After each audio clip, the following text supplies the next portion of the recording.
अस्सलाम वालेकुम जी। क्या हाल है आप लोगों का? ठीक है सारे?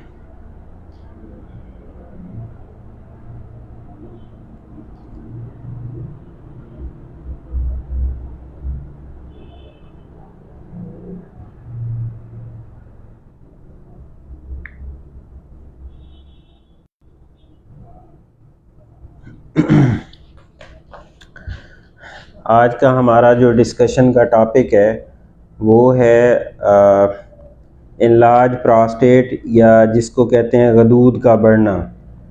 तो मुझे बता दें, माइक की आवाज़ आ रही है आप लोगों तक? ये काइंडली ज़रा मुझे बता दें।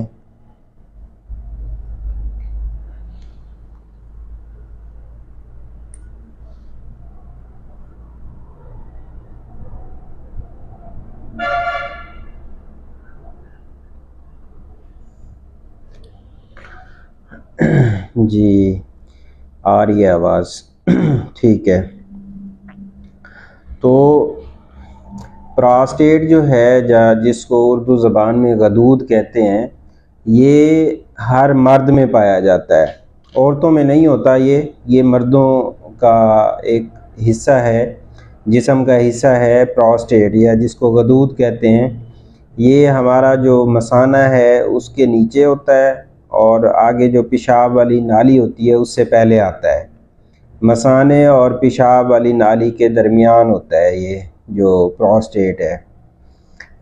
तो जब क्या होता है कि जब उम्र 45 या 50 साल से बढ़ती है तो ये भी वक्त के साथ साथ बढ़ना शुरू हो जाता है, और कुछ लोगों में इतना ज़्यादा बढ़ जाता है कि वो पेशाब की रुकावट करवा देता है।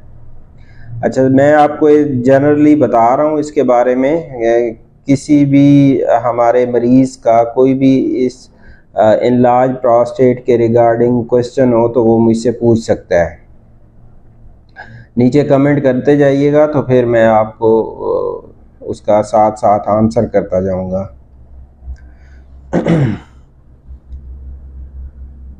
तो कुछ मरीज़ हमें आके कहते हैं जी अब हमें ना प्रोस्टेट हो गया हमें या गदूद हो गया है। तो प्रोस्टेट जो है, जो बच्चा पैदा होता है ना, पहले दिन का जो बच्चा होता है उसके अंदर भी मेल चाइल्ड में प्रोस्टेट मौजूद होता है। जो भी मेल चाइल्ड है उसके अंदर प्रोस्टेट ग्लैंड मौजूद होता है, लेकिन वो छोटे साइज़ का होता है।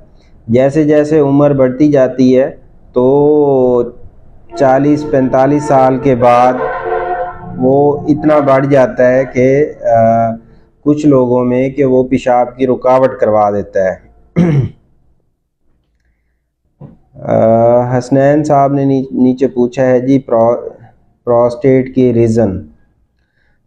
प्रोस्टेट हर मर्द में या हर जो मेल चाइल्ड है हर एक के अंदर होता है, लेकिन वो बाद में 4th या 5th डिकेड के बाद बढ़ना शुरू हो जाता है। ठीक है, ये नॉर्मल एजिंग प्रोसेस है। ठीक है, कुछ लोगों में ज़्यादा, कुछ रेस ऐसी हैं या कुछ ऐसे जिनकी फैमिली हिस्ट्री है उनमें बढ़ने का रिस्क ज़्यादा होता है। कुछ लोगों में मतलब ये इतना ज़्यादा बढ़ता ही नहीं है कि वो पेशाब की रुकावट उनको पूरी ज़िंदगी नहीं होती, भले उनकी उम्र 80 या 90 साल ही क्यों ना हो। तो इसका जो बढ़ने की रीज़न है, एक तो एज है, एज के साथ साथ बढ़ता है। दूसरा ये है कि किसी को कोई फैमिली हिस्ट्री है, अगर उसके फादर या दादा नाना को अगर वदूद का मसला हुआ था प्रोस्टेट का, तो उसमें भी चांस बढ़ जाता है कि उसको भी प्रोस्टेट का मसला होगा। तो नीचे शमीम साहब ने पूछा है कि सर प्रोस्टेट चेक कैसे होता है? चेक करने के उसमें यही है, पहले अब सारा हम डिस्कस करेंगे। पहले तो पेशेंट से हम हिस्ट्री लेते होते हैं, ठीक है, और साथ में ये है कि जब पेशेंट आता है उसका अल्ट्रासाउंड करके देख लेते हैं, उस पर भी पता चल जाता है। और जो प्रोस्टेट का मुआयना होता है ना, मुआयने पे पखाने वाली जगह से उसको गदूद या प्रोस्टेट को एग्जामिन करते होते हैं। ठीक है, तो उससे पता चलता होता है। वो मेनली इसलिए चेक करते हैं कि कहीं प्रोस्टेट का कैंसर तो नहीं है, ठीक है। जो जिन मरीज़ों को प्रोस्टेट का कैंसर होता है उनका गदूद जो है काफ़ी सख्त होता है, जिनको खाली गदूद बड़ा होता है उनका सख्त नहीं होता। जिनका कैंसर होता है तो उनका गदूद जो है काफ़ी ज़्यादा सख्त होता है।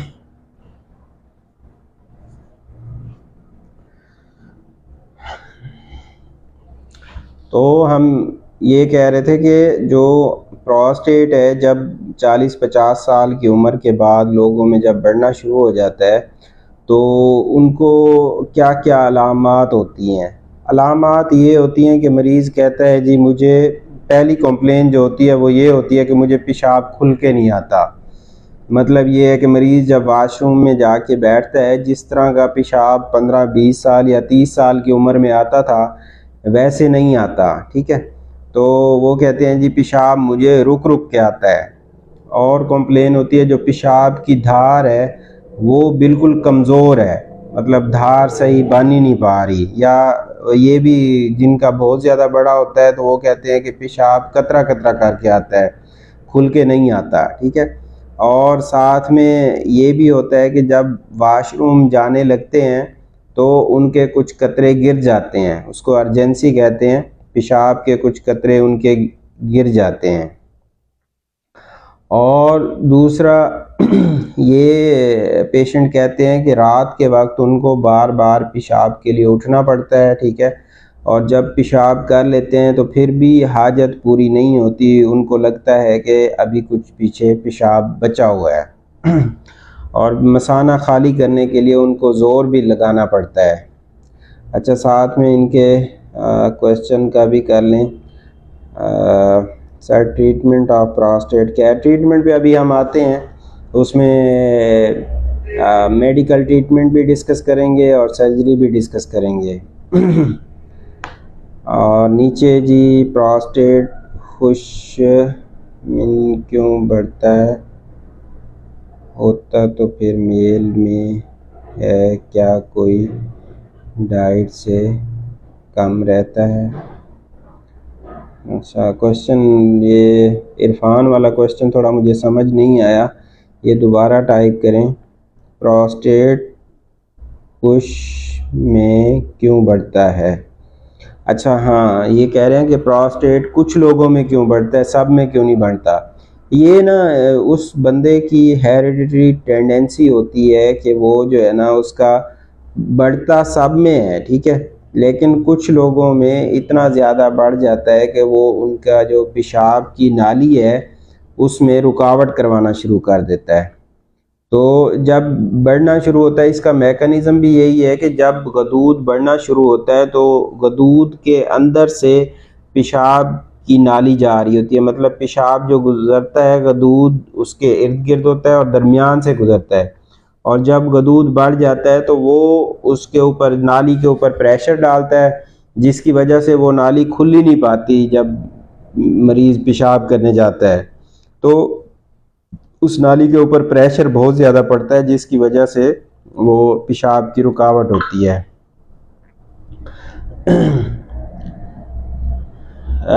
इसका इलाज कैसे होता है? ट्रीटमेंट पे अभी हम आते हैं, उसका पूरा ट्रीटमेंट हम डिस्कस करेंगे कि कैसे कैसे उसको इलाज करते हैं। तो हमने ये अब अलामात तक कर लिए है कि मरीज़ को क्या क्या अलामात होती हैं। उसमें यही है, मरीज़ को पेशाब बार बार आता है और बाथरूम जाते जाते कुछ पेशाब निकल भी जाता है, ठीक है। और साथ में ये है कि मरीज़ जब जाके बैठता है तो उसको खुल के पेशाब नहीं आता, कभी कभी ज़ोर लगाना पड़ता है या कतरा कतरा करके पेशाब आता है। और मरीज़ जब पेशाब कर लेता है तो फिर भी उसको तसल्ली नहीं होती, उसको लगता है कि अभी कुछ पीछे पेशाब बचा हुआ है। और उसमें ये है कि मरीज़ रात को भी रूटीन में नहीं उठता होता, लेकिन ये है कि जब गदूद का मसला हो जाता है तो मरीज़ फिर रात को बार बार उठता है और कहता है कि मुझे मसाना सही खाली नहीं हो रहा पेशाब से। तो ये मरीज़ की जनरल अलामात होती हैं, ठीक है। प्री मेच्योर इजैकुलेशन का कोई ट्रीटमेंट है डॉक्टर साहब?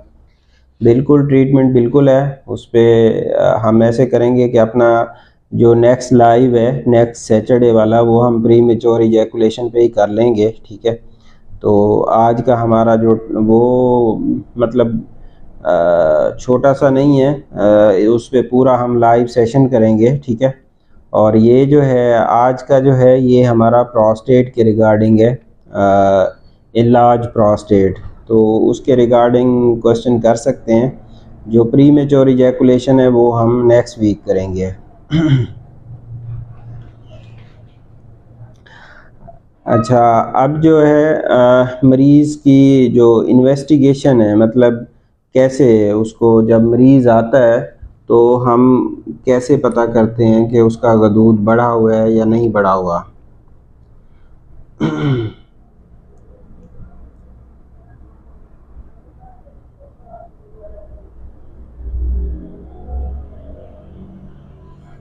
तो उसमें ये है कि वही जो हमने अलामात डिस्कस किए हैं ना, पहले तो पेशेंट से वही पूछते हैं कि उसको क्या क्या प्रॉब्लम है, और मरीज़ हमें बताता है कि मुझे ये मसले हैं, और फिर उसके बाद हम उसको एग्ज़ामिन करते हैं। एग्ज़ामिन में जो है उसका जर्नल पूरा बॉडी का भी एग्ज़ामिनेशन होता है, और उसका मसाने वाली जगह को देखते हैं कि उसका कहीं मसाना फुल भरा हुआ है या गुर्दों में जो है उस जगह पे तो कोई फुलाहट नहीं है।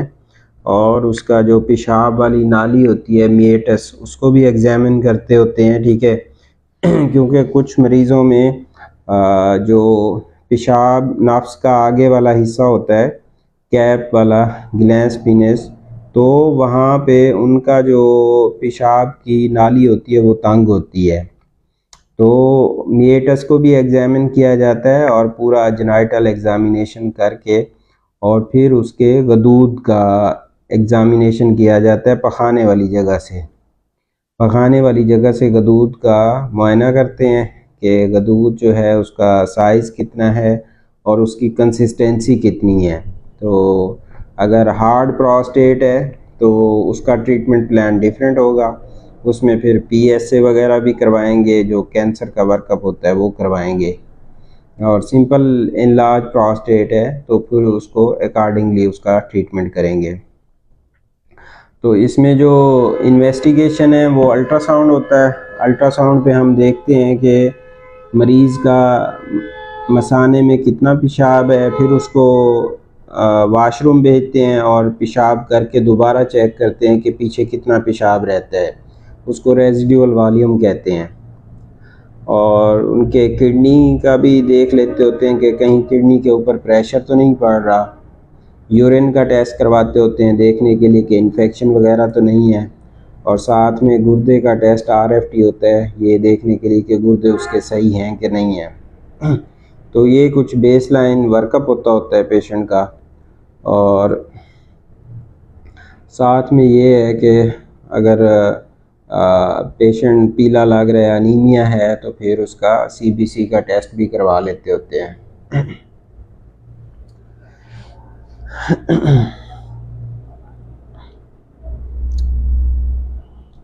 तो अब आगे जहाँ तक इसके ट्रीटमेंट का ताल्लुक़ है, ट्रीटमेंट किया जाता है इस बेसिस पे कि मरीज़ को कितना जो प्रोस्टेट का मसला है वो कितना तंग कर रहा है, तो उसको देखते हुए मरीज़ का इलाज किया जाता है। कभी कभी क्या होता है कि मरीज़ हमारे पास आता है और उसकी यही कंप्लेन होती है कि पेशाब मुझे बहुत ज़्यादा आता है लेकिन आँख खुल के जाता है, ठीक है। तो एक्चुअली उसको बार बार पेशाब आ रहा होता है, और जब उससे पूछा जाता है तो वो यही कहता है कि मैं जो है पानी ज़्यादा पीता हूँ, ठीक है, ताकि पथरी वगैरह ना बने या कुछ इस तरह का कहते हैं। और ये भी बताते हैं कि रात को भी हम 4-5 गिलास पानी के पीते हैं, या मतलब सोते हुए दूध पीते हैं, ठीक है। और या ये है कि दिन में चाय का काफ़ी ज़्यादा इस्तेमाल करते हैं लोग। तो उस सूरत में फिर उनको किसी मेडिसिन की ज़रूरत नहीं होती, सिर्फ उनका लाइफस्टाइल चेंज करते होते हैं, ठीक है। उसमें उनको कहते हैं कि आप जो है ना अपना जो पानी का इस्तेमाल है वो जब सोने लगे तो उस टाइम कम कर दें, और वैसे भी अपना जो पानी है वो हस्बे ज़रूरत पिएँ, बहुत ज़्यादा ना पिएँ। और कोई अगर चाय या काफ़ी बहुत ज़्यादा इस्तेमाल करता है तो फिर उसका भी कहा जाता है कि उसको थोड़ा कम कर दें, ठीक है। तो उससे उनकी जो अलामात हैं वो जल्दी ठीक हो जाती होती हैं। और दूसरा ये है कि अगर उसको मतलब ये वाला प्रॉब्लम नहीं है, पानी वो हस्बे ज़रूरत पीते हैं, ठीक है, लेकिन फिर भी उसके बावजूद वो कहते हैं पेशाब रुक रुक के आता है या तंगी हो रही है, ठीक है, तो उसमें फिर हम ट्रीटमेंट स्टार्ट करवाते हैं। इसका दो लाइन है, एक मेडिकल ट्रीटमेंट होता है और एक सर्जिकल होता है। शुरू में अगर पेशेंट को इतना ज़्यादा प्रॉब्लम नहीं है तो उसको मेडिसिन शुरू करवाई जाती हैं और उसके गदूद का साइज़ देखते हुए उसकी दवाई शुरू करवाई जाती है। अगर तो उसके प्रोस्टेट का साइज़ बहुत बड़ा नहीं है, 40 ग्राम से अगर उसका गदूद का साइज़ कम है तो उस सूरत में उनको अल्फ़ा ब्लॉकर मेडिसिन होती हैं वो स्टार्ट करवाई जाती हैं, ठीक है। उसमें काफ़ी सारी मेडिसिन आती हैं, ठीक है, तो वो शुरू करवाई जाती हैं अल्फ़ा ब्लॉकर, ठीक है। और जिस मरीज़ का प्रोस्टेट का साइज़ 40 ग्राम से ज़्यादा हो तो उनको फिर हम साथ में एक और दवाई होती है जो गदूद के साइज़ को कम करने के लिए दी जाती है, उसको 5 अल्फ़ा रिडक्टेज इनहिबिटर कहते हैं, ठीक है। तो वो साथ में ऐड की जाती है, ठीक है। तो उससे ये होता है कि एक तो मरीज़ को जो पेशाब है वो खुल के आता है और साथ में ये होता है कि उसके जो प्रोस्टेट है, गदूद है, उसका साइज़ भी वक्त के साथ साथ कम हो जाता है। तो ये देखते हुए प्लान किया जाता है कि उसको मेडिसिन की कौन सी देनी है। और फिर ये है कि कुछ मरीज़ हैं जिनमें मेडिसिन का ट्रायल नहीं दिया जाता, डायरेक्ट उनकी सर्जरी प्लान की जाती है।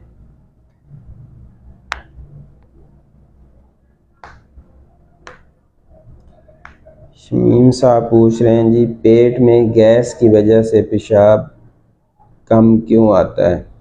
अच्छा, गैस की वजह से पेशाब कम नहीं आता होता। जिन लोगों को कब्ज़ रहती है ना, ठीक है, उनको जो है यूरिन सही नहीं आता होता, वो भले बच्चे हों या बड़े हों। तो इसमें यही एडवाइस किया जाता है कि कॉन्स्टिपेशन जो कब्ज़ है वो नहीं होनी चाहिए। कब्ज़ जो है वो अगर किसी को हर वक्त रहती है तो उसको भी पेशाब सही नहीं आता होता, खुल के नहीं आता होता।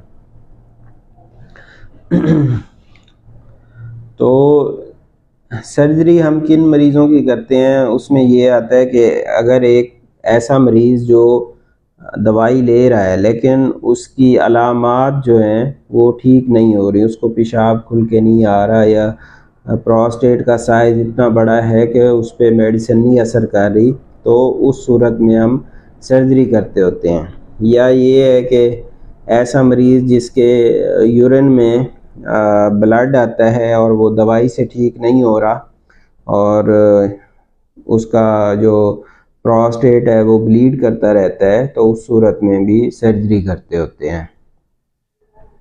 और कुछ लोग ऐसे होते हैं जिनको प्रोस्टेट की वजह से बार बार यूरिनरी ट्रैक इन्फेक्शन हो रहा होता है, तो उस सूरत में भी उसकी सर्जरी प्लान की जाती है। और कुछ मरीज़ ऐसे होते हैं जिनके प्रोस्टेट की रुकावट की वजह से उनका जो है गुर्दे फूल जाते हैं, जिसको रिट्रोग्रेड यूरिन का रिफ्लक्स होता है और उससे हाइड्रोनेफ्रोसिस होती है, ऊपर उनको गुर्दे फूल जाते हैं। तो उस सूरत में भी उनका मेडिसिन नहीं दी जाती, उनका डायरेक्टली सर्जरी प्लान की जाती है। और बाकी इसमें कुछ पेशेंट हैं वो ये हैं कि अगर किसी के मसाने में पेशाब की रुकावट की वजह से पथरी बन गई है तो उस सूरत में भी उसको सर्जरी की तरफ लेके जाते होते हैं, उनका मेडिसिन से नहीं ठीक होते वो पेशेंट।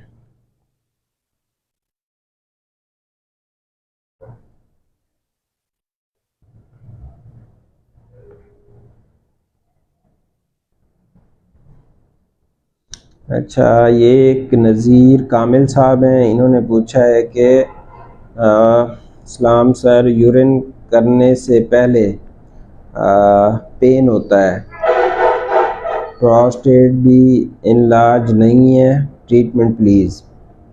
अच्छा, मुझे पहले तो अपनी आप एज बताएं, आपकी एज कितनी है, या जिसके बारे में ये पूछ रहे हैं उनकी एज कितनी है, ठीक है। और यूरिन करने से पहले पेन होता है, फिर साथ में ये भी है कि और क्या कंप्लेन है, दर्द के साथ खून तो नहीं आता, ठीक है। ये पूरा कोरिलेट करके और फिर ही किया जाता है उसका ट्रीटमेंट, ठीक है। और ये बताएं कि जो आप कह रहे हैं कि यूरिन के साथ पेन होता है, कोई आपने अपना अल्ट्रासाउंड करवाया है या यूरिन का कोई टेस्ट करवाया है, ये देखने के लिए कोई इन्फेक्शन तो नहीं चल रहा या कोई और प्रॉब्लम तो नहीं है? तो ये मुझे काइंडली ज़रा कंप्लीट बताएं, फिर उसके बाद मैं आपको बताता हूँ कि आगे क्या करना चाहिए।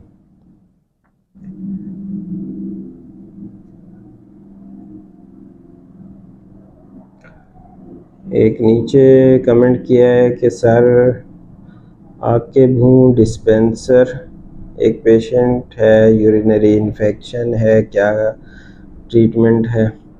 पूरी पूरी मुझे हिस्ट्री बताएं। पेशेंट मेल है, फीमेल है, एज क्या है, उसको यूरिन का इन्फेक्शन कब से चल रहा है, कोई कल्चर वगैरह की रिपोर्ट करवाई है या नहीं करवाई, तो ये मुझे पूरी उसकी हिस्ट्री बताएं, ठीक है। पेशेंट मेल है, फीमेल है, उसकी एज क्या है, कब से अलामात हैं, उसका अल्ट्रासाउंड या यूरिन कंप्लीट करवाया है नहीं करवाया, फिर उसके बाद जो है ना मैं आपको बताता हूँ आगे क्या करना है।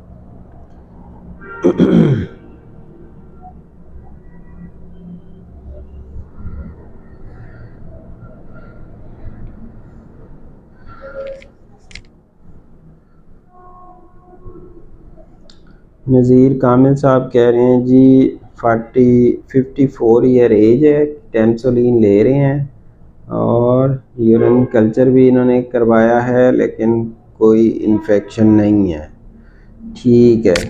तो आप ना अपना अल्ट्रासाउंड करवा लें, ठीक है। उसमें ये देखने के लिए कि एक तो ये चेक करना है कि आपका मसाना पूरा सही खाली हो रहा है या नहीं हो रहा, ठीक है। और साथ में ये है कि कोई मसाने के अंदर कोई पथरी वगैरह तो नहीं है। और एक PSA वाला टेस्ट होता है, वो अपना करवा लें, ठीक है। अगर कमर में दर्द होता है या नीचे जब आप बता रहे हैं कि पेशाब वाली जगह पे दर्द होता है, तो वो PSA वाला टेस्ट अपना करवा लें, ये देखने के लिए कि वो नॉर्मल है कि नहीं है।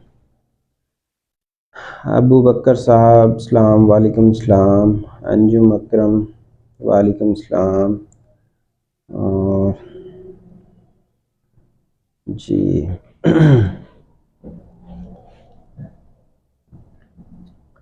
तो हम डिस्कस कर रहे थे कि सर्जरी किन किन मरीज़ों की होती है, किन को ऑपरेशन की ज़रूरत पड़ती है।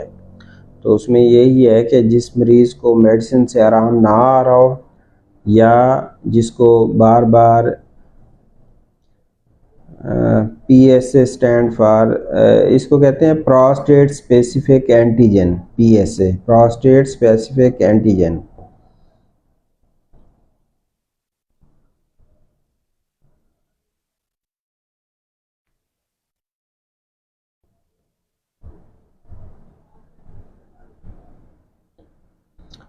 अच्छा जी, प्रोस्टेट 19 ग्राम है, अल्ट्रासाउंड नॉर्मल है। तो मुझे लगता है शायद कोई मस्कुलर पेन है आपको। अगर यूरिन कंप्लीट ठीक है, उस पर इन्फेक्शन नहीं है, आपका अल्ट्रासाउंड भी ठीक है और बाकी PSA का आप टेस्ट करवा लें, वही पीछे बचता है।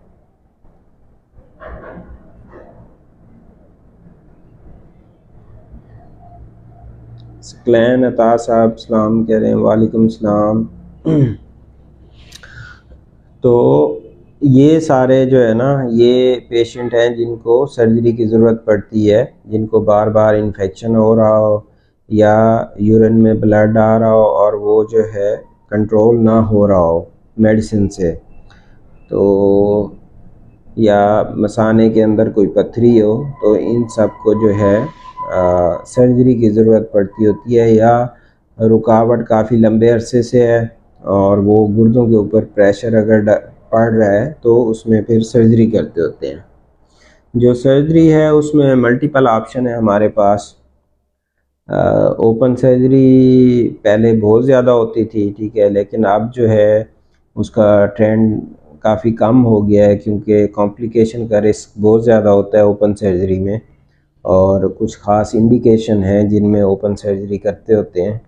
ज़्यादातर अब एंडोस्कोपिक सर्जरी होती है कैमरे से, और उसकी कॉम्प्लिकेशन कम है। लोगों में एक जनरली एक फोबिया पाया जाता है अभी भी, जब भी काफ़ी सारे मरीज़ आते हैं जो शायद किसी से सुन के आते हैं कि नहीं हमने जो है कैमरे वाला ऑपरेशन नहीं करवाना, कट वाला कराना है। अभी भी ये काफ़ी सारा ट्रेंड चल रहा है, बट ये है कि क्योंकि मैं गुर्दे का डॉक्टर हूँ, मुझे पता है कि जो कैमरे वाला या एंडोस्कोपिक सर्जरी है उसके नुकसानात बहुत कम हैं, और जो ओपन सर्जरी है उसकी कॉम्प्लिकेशन काफ़ी ज़्यादा हैं। अंजुम अकरम साहब कह रहे हैं जी ब्लीडिंग विद यूरिन, इसका क्या मतलब है ब्लीडिंग विद यूरिन?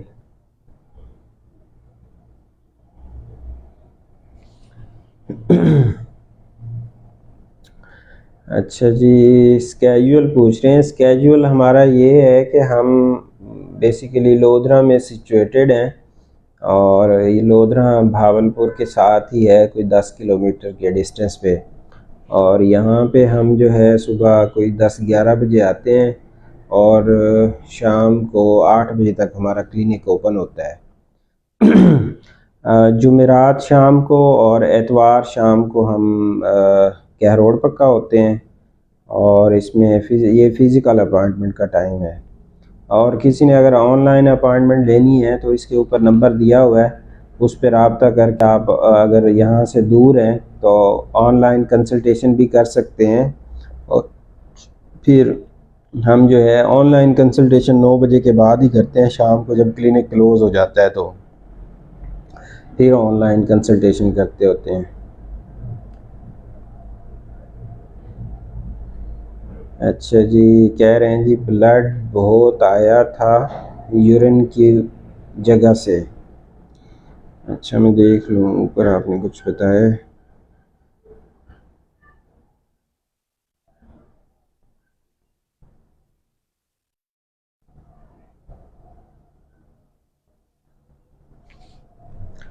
अच्छा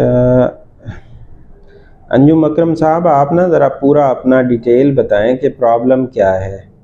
आपने ऊपर पीएसए का पूछा था, अब आप कह रहे हैं कि यूरिन में ब्लड बहुत ज़्यादा आया था।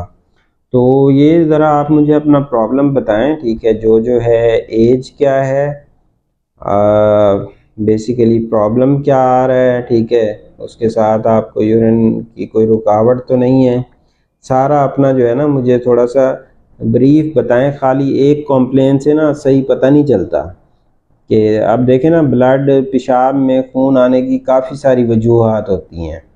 उसमें किसी को प्रोस्टेट से भी आ सकता है, ब्लैडर मसाने से भी आ सकता है, ऊपर किडनी से भी आ सकता है, जिनको पथरियाँ होती हैं उनको भी खून आता है, जिनको कैंसर हो उनको भी खून आता है, तो इन्फेक्शन चल रहा हो उनको भी खून आता है। तो ये मल्टीपल रीज़न है। अपना ना एक थोड़ा सा कंसाइज सा नोट लिख के मुझे सेंड करें कि एक्चुअली प्रॉब्लम क्या चल रहा है। अच्छा जी, सईद खान साहब कह रहे हैं डॉक्टर साहब टेस्टिस का साइज़ नॉर्मल नहीं है। नॉर्मल नहीं है, कम है, क्या है, बड़ा हुआ है या क्या क्या प्रॉब्लम है, एज क्या है आपकी, और साथ में आपको और क्या प्रॉब्लम आ रहे हैं, ये ज़रा मुझे बताएं। साइज़ मतलब आपको कैसे पता चला है कि नॉर्मल नहीं है, किसी डॉक्टर को दिखाया है या क्या है? अच्छा जी, female patient age 53 has complain of urination before reaching the washroom. जी अच्छा, ये सकलैन साहब का जो क्वेश्चन है कि फ़ीमेल 53 ईयर की हैं और उनको यूरिन बहुत ज़्यादा आता है, इसको अर्जेंसी कहते हैं। बाथरूम जाने से पहले जो पेशाब कंट्रोल करना मुश्किल होता है, इसको अर्जेंसी कहते हैं, और अगर निकल जाए तो इसको आर्जी इनकॉन्टिनेंस कहते हैं। ठीक है, तो फीमेल में क्या होता है कि जब मेंसेस आना बंद हो जाते हैं, माहवारी आना बंद हो जाती है, तो कुछ फीमेल में वो पेशाब की नाली उनकी तंग हो जाती है। इस्ट्रोजन जो हार्मोन में चेंजेस आते हैं ना, इस्ट्रोजन की डेफिशिएंसी की वजह से वो पेशाब की नाली तंग हो जाती है। ठीक है, अब पेशेंट से ये पूछना पड़ेगा कि क्या उनको पेशाब खुल के आता है या जब बाथरूम जाके बैठते हैं पेशाब उनको रुक रुक के आता है। ठीक है, अगर तो खुल के आता है तो कोई रुकावट नहीं है, तो फिर इसको ओवर एक्टिव ब्लैडर कहते होते हैं। ठीक है, अगर कोई इन्फेक्शन नहीं है, कोई स्टोन नहीं है और कोई मसला नहीं है, कोई ऑर्गेनिक काज नहीं है, तो इसको ओवर एक्टिव ब्लैडर कहते होते हैं। और इसके लिए जो है एंटी मस्करेनिक ड्रग दी जाती हैं, टैबलेट आती है, काफ़ी सारे नाम हैं, सोलिफिनासिन सक्सिनेट के नाम से आती है, सोलिफिन के नाम से भी आती है, और भी काफ़ी सारे, अब मैं यहाँ पे नाम नहीं लेना चाहता किसी का। तो सोलिफिनासिन सक्सिनेट उसका साल्ट है, 5 mg से स्टार्ट करते हैं और फिर जो है उसको बढ़ाते हुए जाते हैं, 10 mg भी कर देते होते हैं। तो उससे तकरीबन 1 मंथ के लिए देते हैं, तो उससे उनका यूरिन जो है वो कंट्रोल होना शुरू हो जाता है।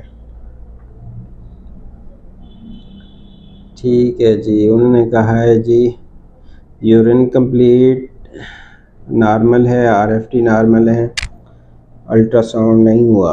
अल्ट्रासाउंड आप करवा लें, अगर उनका अल्ट्रासाउंड ठीक है तो फिर यही सोलिफिनासिन सक्सिनेट साल्ट जो है 5 mg उनको शुरू करवाना पड़ेगा, और बाद में फिर उनको मॉनिटर करते रहेंगे।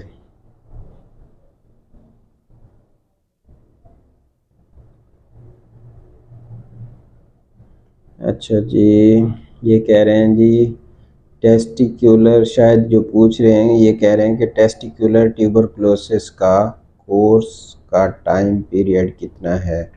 हाँ, जिनको टेस्टिस की ट्यूबरकुलोसिस हो जाता है तो यूजुअली 9 महीने से 12 महीने तक उनका टीबी का ट्रीटमेंट चलता होता है। अल्ट्रासाउंड किया है और स्पर्म 5% है। मेरे ख्याल में ये कह रहे हैं कि अल्ट्रासाउंड हुआ है और जो इनके स्पर्म हैं वो 5 या मिलियन होंगे या 5% एक्टिव होंगे, कुछ इस तरह का ही कह रहे हैं। इनका एक्चुअली में मुझे ये लगता है कि सईद खान साहब का ये मसला होगा कि शादी हुई होगी और बच्चे नहीं हो रहे होंगे बेसिकली, इसलिए कह रहे हैं टेस्टिस का साइज़ छोटा है।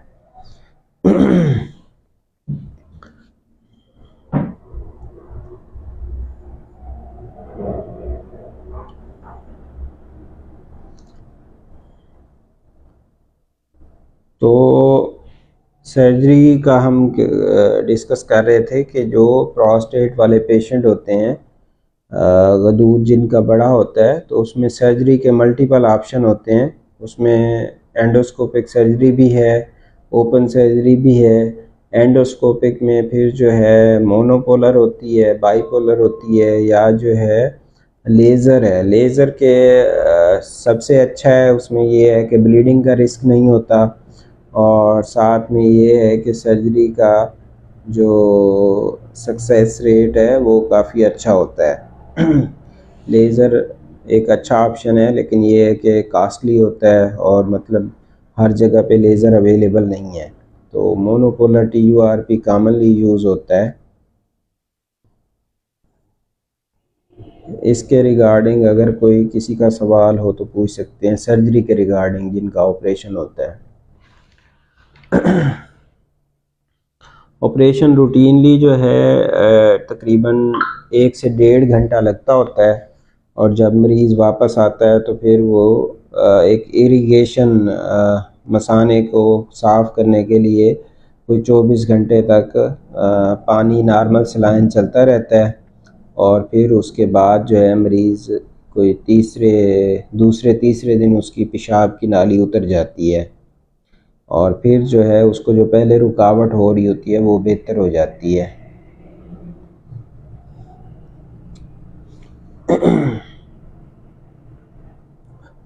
ऑपरेशन के बाद मरीज़ों को कुछ प्रॉब्लम महसूस हो सकते हैं।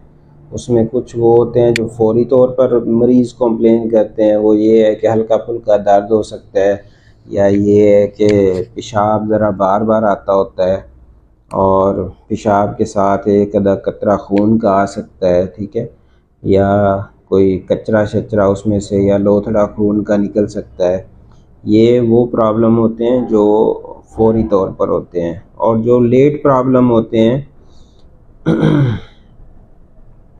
उसमें जो आते हैं वो ये हैं कि कुछ लोगों में इन्फेक्शन की वजह से पेशाब की नाली तंग हो जाती होती है, जिसको स्ट्रिक्चर कहते हैं, और कुछ थोड़ी सी कोई 5-10% में कुछ मर्दाना कमज़ोरी महसूस करते हैं, और कोई 75% लोगों में रिट्रोग्रेड इजैकुलेशन होता है, मतलब मनी जो है पीछे मसाने में जाती है, आगे नहीं आती होती। तो ये कुछ मसले हैं जो पेशेंट को हो सकते हैं।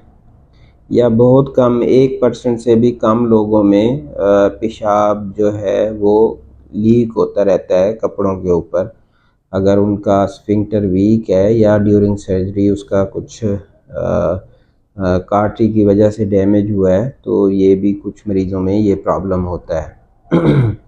तो ये सारा ओवरव्यू है इनलार्ज प्रोस्टेट का। ज़ाहिर है डिटेल तो बहुत ज़्यादा होती है, लेकिन हम अपने जो एक लिमिटेड टाइम होता है उसमें एक ओवरव्यू हम कवर करते होते हैं। जी, इरफान साहब पूछ रहे हैं, वालेकुम सलाम। जी अल्हम्दुलिल्लाह मैं बिल्कुल ठीक हूँ। तो और किसी का कोई सवाल हो तो पूछ सकते हैं। तकरीबन हम कंक्लूड कर चुके हैं इसको, इनलार्ज प्रोस्टेट को।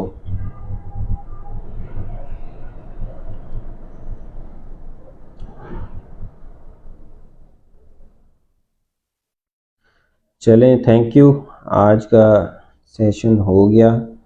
जो लोग ज्वाइन नहीं कर सके वो ये हम यूट्यूब पे भी पोस्ट कर देंगे और फेसबुक पे भी चलता रहेगा, तो वो जो है वहाँ से इसको देख सकते हैं, और उनका कोई सवाल हो तो वो पूछ सकते हैं या नेक्स्ट लाइव में इससे रिगार्डिंग क्वेश्चन कर सकते हैं। Thank you. अल्लाह हाफिज़।